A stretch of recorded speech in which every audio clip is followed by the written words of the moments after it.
नहीं, आप बताइए, हम आहत ना हों।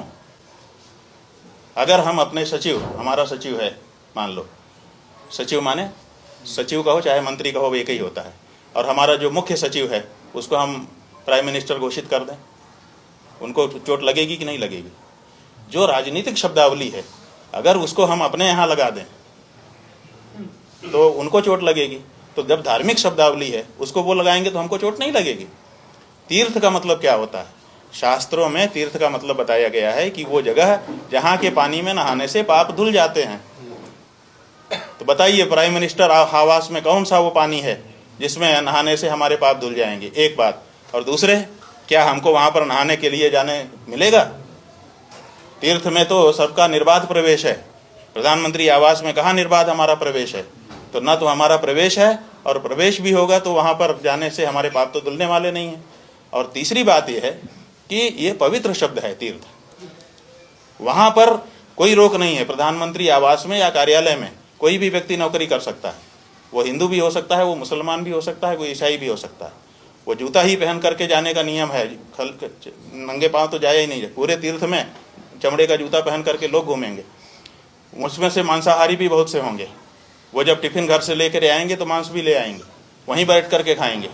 आप तीर्थ शब्द का मजाक उड़ा रहे हो, हम क्यों ये परमिट करें? आपके पास शब्दावली नहीं है, आपके पास राजभाषा विभाग है, देश के जाने कितने लोगों को उसमें आपने भर रखा है।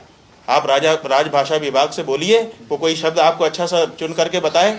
जो हमारा धार्मिक शब्द है, उस धार्मिक शब्द की अर्थ में विकृति लाने का अधिकार हम अपने देश के किसी भी राजनेता को नहीं देते हैं, किसी भी सरकार को नहीं देते हैं। तो हमने उनको पत्र लिखा है और इस पर हम प्रोटेस्ट करेंगे।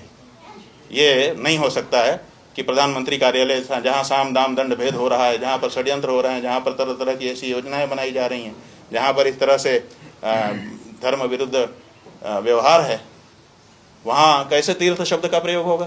तो हमने बिल्कुल विरोध किया है, प्रधानमंत्री जी को पत्र लिख दिया है और आगे रिमाइंडर भेजेंगे।